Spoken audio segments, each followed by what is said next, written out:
నైరుతి రుతుపవనాలు చురుగ్గా కదులుతున్నాయి. లక్షద్వీప్, కేరళలో పూర్తిగా విస్తరించిన రుతుపవనాలు కర్ణాటక, తమిళనాడులోని కొన్ని ప్రాంతాల్లో విస్తరించాయి.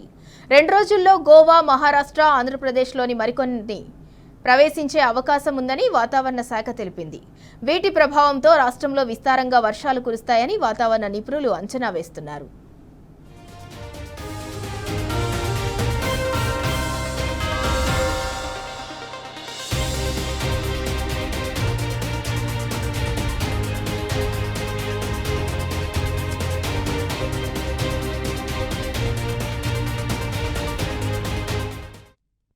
మరోవైపు తూర్పు మధ్య అరేబియా సముద్రంలో ఏర్పడిన వాయుగుండం రత్నగిరి వద్ద తీరం దాటింది. తూర్పు దిశగా కదిలి బలహీనపడింది.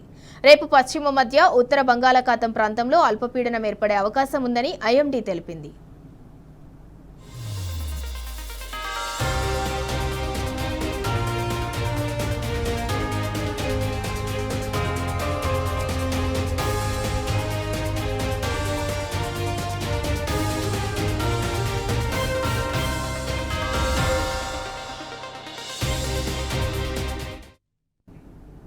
రుతుపవనాల ప్రభావంతో ఇవాల్టి నుంచి 4 రోజుల పాటు రాష్ట్రంలో తేలికపాటి నుంచి మోస్తరు వర్షాలు కురుస్తాయని వెల్లడించింది.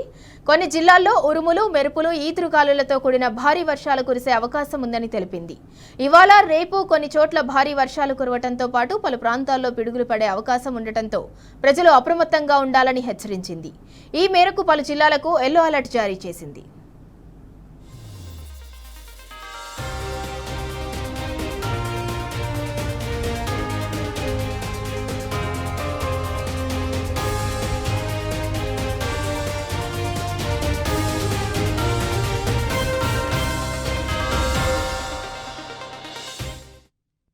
నైరుతి రుతుపవనాలు చురుగ్గా కదులుతున్నాయి. లక్షద్వీప్, కేరళలో పూర్తిగా విస్తరించిన రుతుపవనాలు కర్ణాటక, తమిళనాడులోని కొన్ని ప్రాంతాల్లో విస్తరించాయి. 2 రోజుల్లో గోవా, మహారాష్ట్ర, ఆంధ్రప్రదేశ్లోని మరికొన్ని ప్రదేశాల్లో ప్రవేశించే అవకాశం ఉందని వాతావరణ శాఖ తెలిపింది. వీటి ప్రభావంతో రాష్ట్రంలో విస్తారంగా వర్షాలు కురుస్తాయని వాతావరణ నిపుణులు అంచనా వేస్తున్నారు.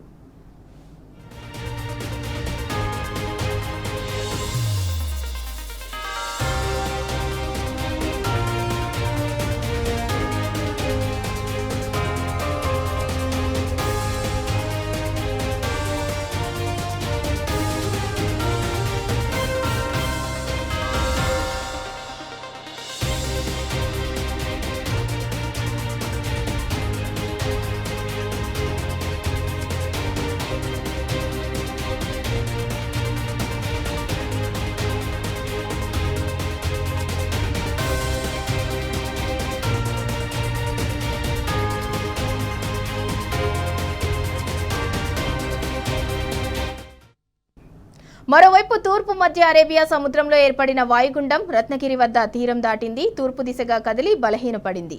రేపు పశ్చిమ మధ్య ఉత్తర బంగాళాఖాతం ప్రాంతంలో అల్పపీడనం ఏర్పడే అవకాశం ఉందని ఐఎండీ తెలిపింది. రుతుపవనాల ప్రభావంతో ఇవాల్టి నుంచి 4 రోజుల పాటు రాష్ట్రంలో తేలికపాటి నుంచి మోస్తరు వర్షాలు కురుస్తాయని ఐఎండీ వెల్లడించింది. కొన్ని జిల్లాల్లో ఉరుములు, మెరుపులు, ఈదురుగాలులతో కూడిన భారీ వర్షాలు కురిసే అవకాశం ఉందని తెలిపింది. ఇవాళ, రేపు కొన్ని చోట్ల భారీ వర్షాలు కురవడంతో పాటు పలు ప్రాంతాల్లో పిడుగులు పడే అవకాశం ఉండటంతో ప్రజలు అప్రమత్తంగా ఉండాలని హెచ్చరించింది. ఈ మేరకు పలు జిల్లాలకు ఎల్లో అలర్ట్ జారీ చేసింది ఐఎండీ.